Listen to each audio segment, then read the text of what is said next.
Margaret Atwood is one of Canada's most distinguished writers. As a novelist and a critic and an activist, she has arguably done more to put Canada on the literary map than any other author. While she's also an accomplished poet, it is her novels that have afforded her an international reputation. They include The Handmaid's Tale, Cat's Eye, and Alias Grace. This fall, she was awarded the 2000 Booker Prize for her latest novel, The Blind Assassin, and I am pleased to have her back on this program. Many people have talked about the bridge. 10 days after the war ended, my sister Laura drove a car off a bridge. The bridge was being repaired. She went right through the danger sign. The car fell 100 feet into the ravine, smashing through the treetops feathery with new leaves, then burst into flames and rolled down into the shallow creek at the bottom. Chunks of the bridge fell on top of it. Nothing much was left of her but charred smithereens. Tell me where this book springs from. Well, the person telling it is an elderly woman of 82 years of age, and therefore she's been through most of the last century. It sounds very funny to say the last century, the one we just had. Right. I know it does. So the story of her life, in a way, takes us through that time period from the First World War, which was, you could say, the real beginning of the 20th century, up until roughly now. And so that's the time span. And she tells it from the vantage point of now.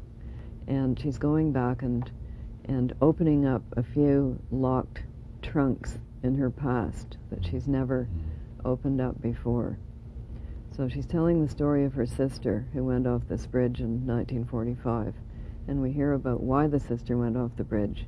And then we hear about what happened after the sister went off the bridge. And this is a family that was quite well-to-do before the Depression. And their family fortunes went down. And therefore she made what used to be called a dynastic marriage. Yes, right. And if you think that people didn't make those in the 20th century, you're quite wrong. They did. A lot of wealthy American families conducted themselves in the same way. I know they did. And so did English ones. You know, he had the castle, she had the money, right. Those kinds of arrangements. So then we hear that story. Mothers who wanted their daughters to be at the right place. The right place, or well taken care of. Right. Interwoven in that story is another story. So inside the story called The Blind Assassin, which you hold in your hands, there is another novel called The story Blind within Assassin. A story. Yes, and then within that story, a man is telling his lover another story which is about a blind assassin. So it's not just the story within the story, it's the story within the story within the story. A novel begins for you with a story, a character, a place, what? I think it begins usually with a character and quite often with an image. And sometimes the character or the image that it begins with disappears right out of the book. I always knew this was going to be about an elderly lady, and she always had a container. And inside the container there was always something. Yes, but at first she had a hat box. And inside the hat box were some letters. And I threw that out. Then she had a suitcase. And inside the suitcase there was a photograph album. That didn't last very long. That had to go out as well. And then, you see, it got bigger and bigger. She had a steamer trunk. And inside the steamer trunk is what you're going to find in this book, because that's what I ended up with. Is that the way it is normally for you, in a sense? Yes. That you are searching for... I'm searching for the way in, to the story.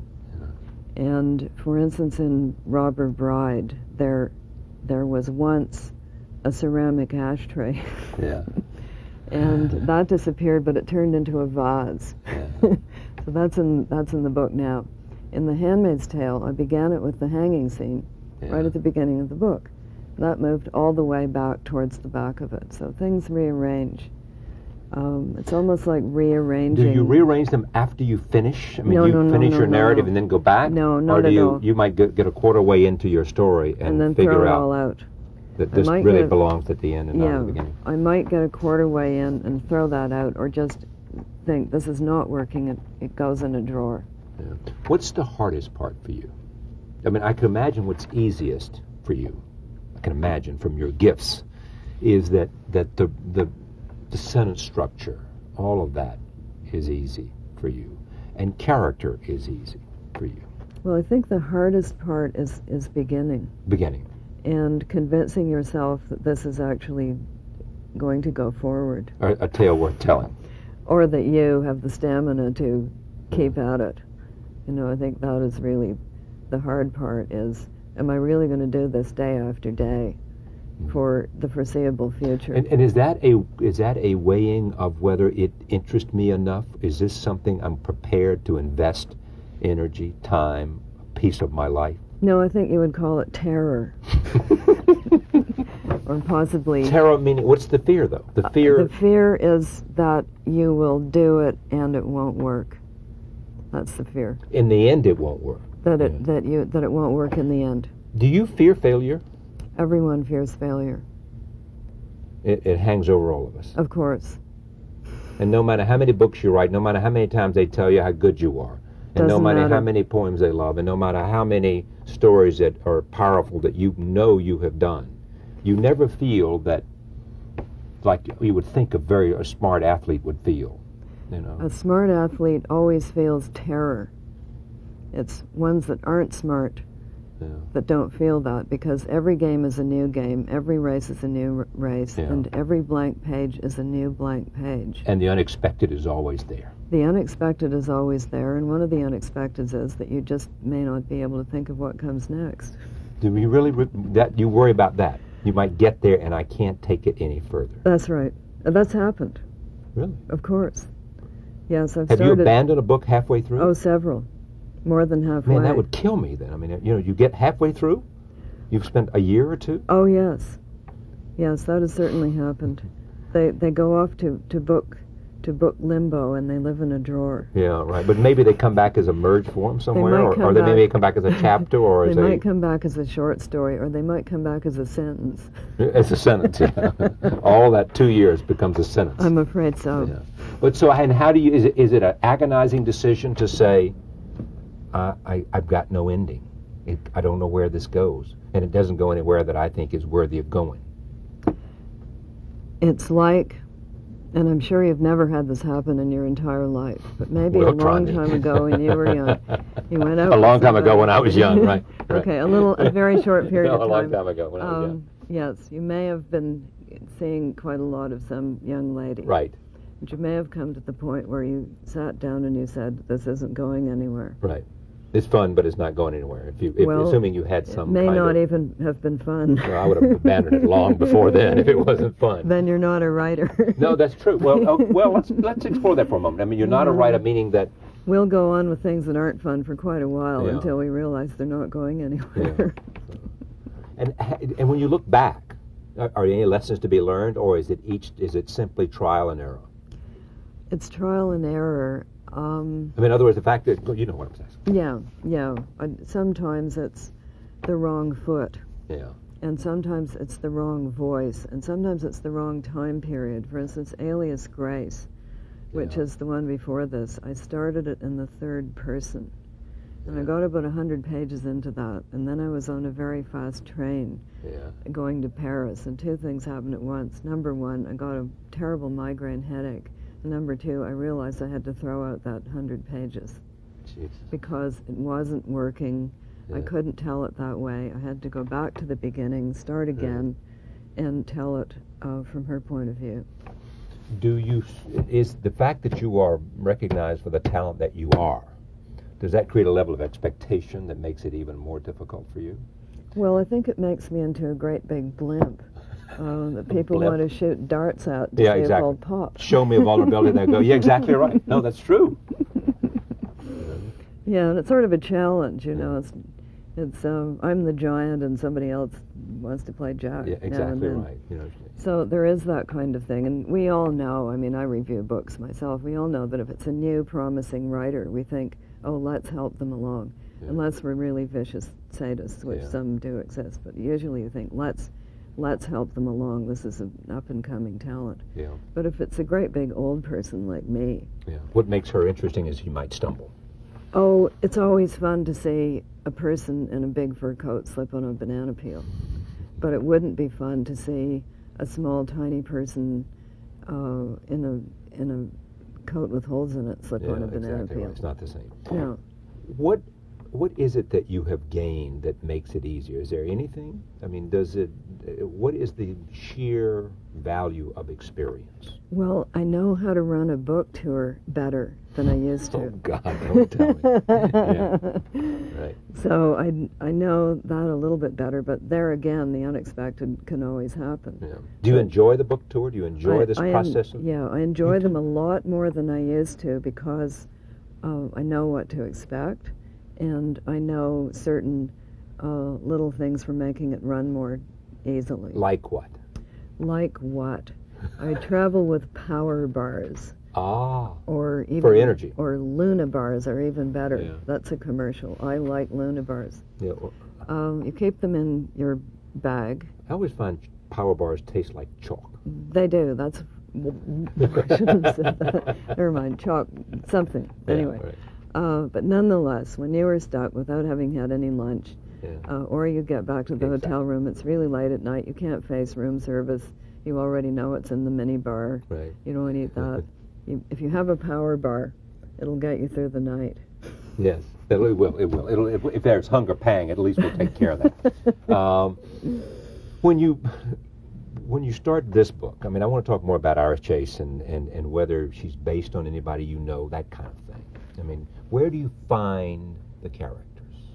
Is it all in memory? Is it all in observation? Is it what?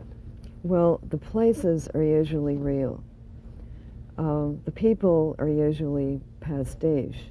That is, partly made up and partly what I've observed. But I have to tell you that several people have said to me, "This is my family."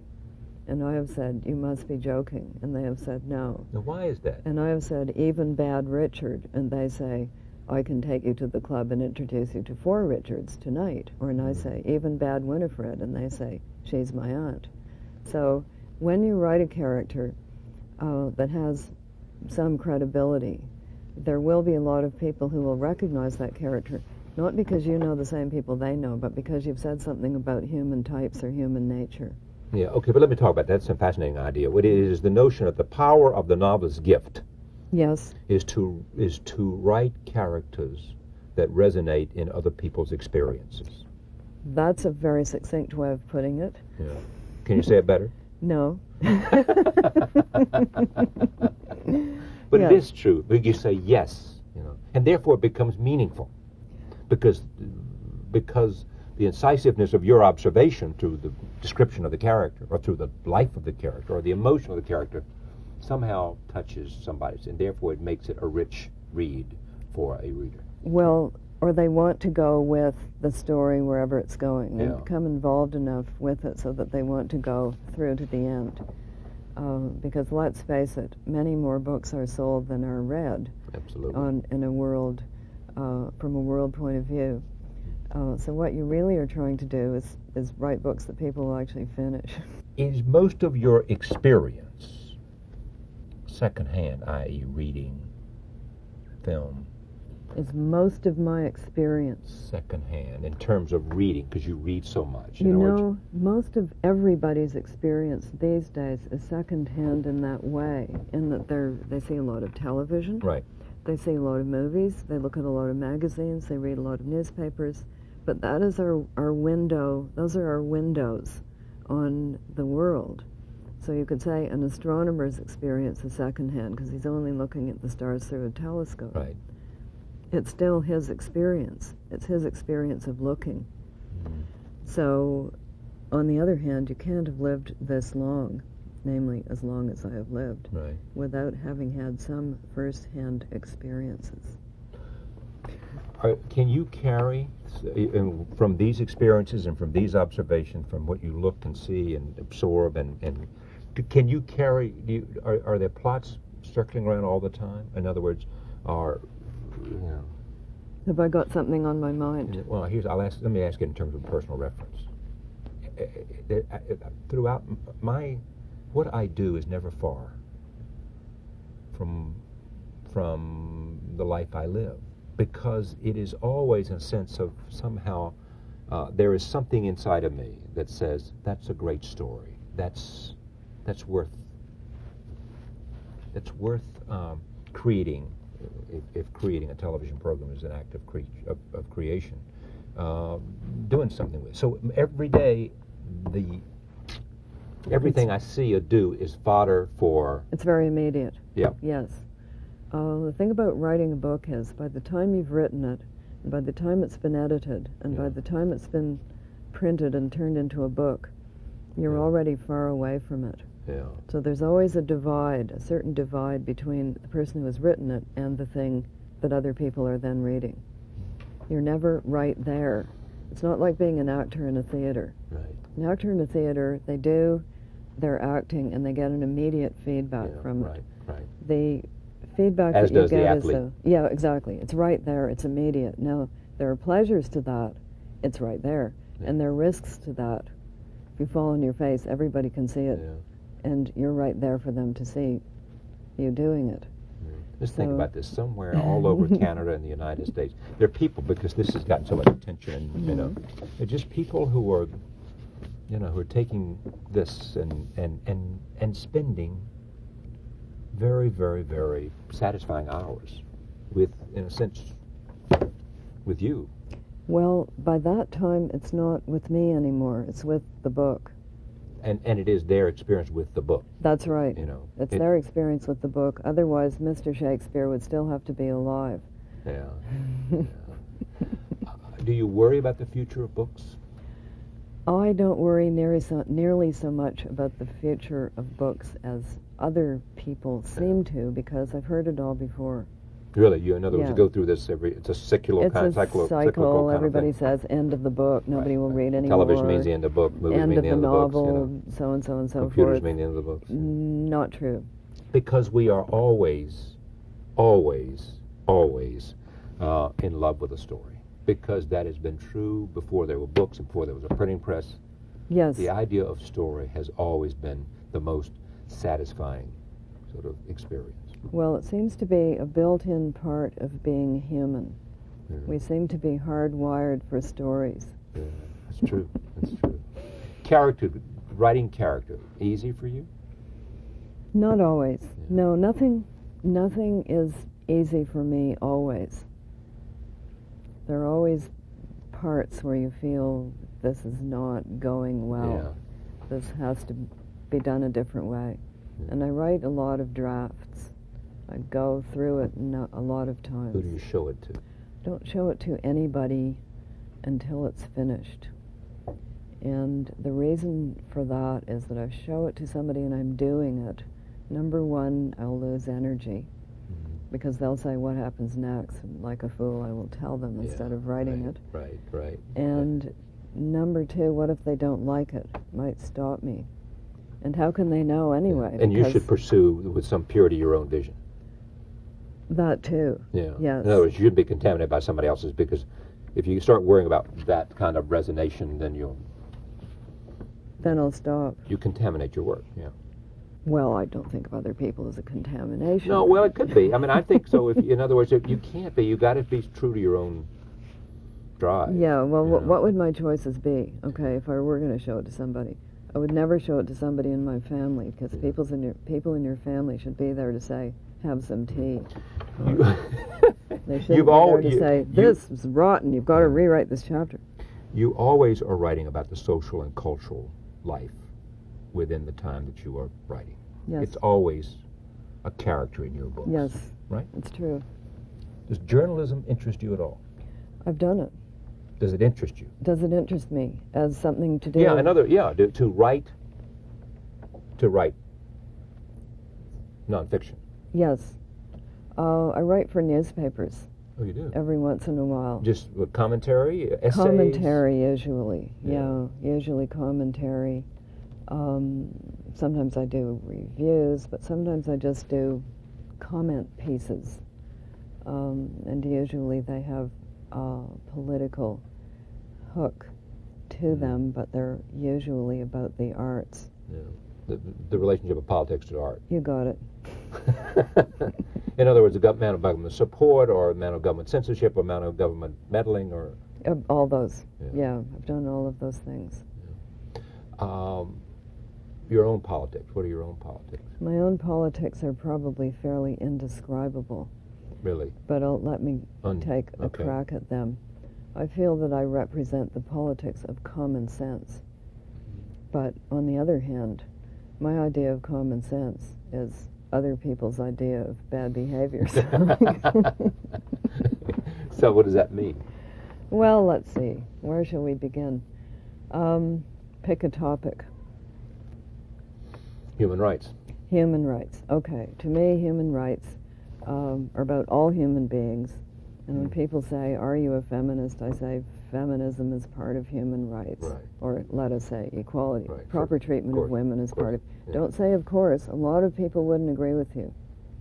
A lot of people want it off in a separate little square somewhere. And they want that treated separately from human rights because they don't include women in the category of human. So here we come to the crunch right away. What would you do if you were not a writer? What would I do if I were not a writer? Would you repeat all my questions? Yes, I would. If I weren't a writer of anything. Yeah, no, if you weren't a writer. Would you teach, or would you be a... Okay, if I hadn't been... Would you be an astronaut, no, or what? If I hadn't been a writer, I would have been a scientist. Really, I thought I was so. on that path. And you like science, fantasy, and fiction, too? Yes, to a certain extent, but I also read a lot of science, just plain old, ordinary like the human science. genome and all that kind of stuff? Those kinds of things. My family are mostly scientists. Yeah. The dinner table conversations that we have are not for everyone. Not everyone wants to sit around eating their turkey talking about intestinal parasites. No, I don't either. No, well, my family, it's fine with them. That's what they will do. Yeah. Because they're scientists. Yeah. This is the age of science.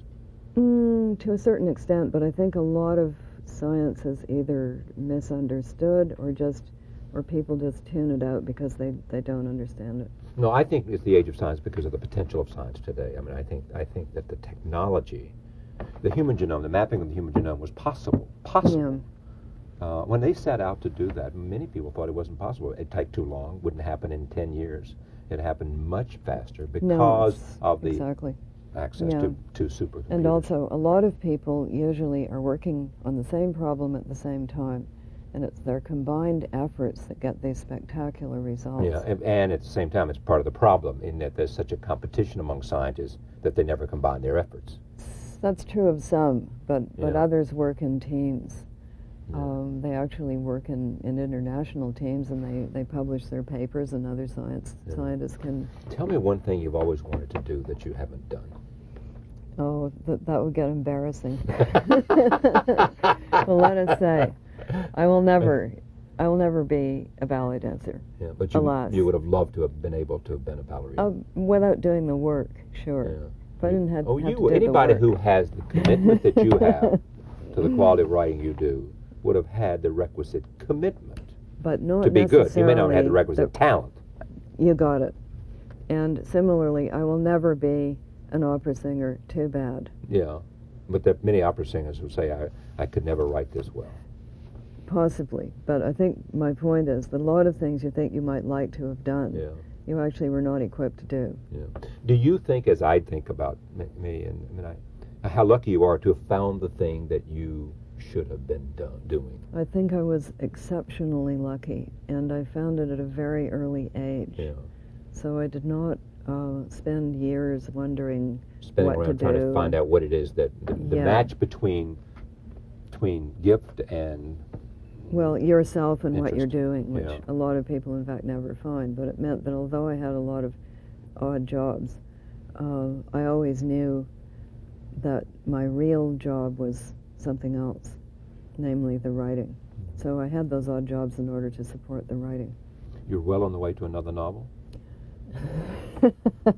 I've been on the road since the beginning of September. Have you really been promoting since?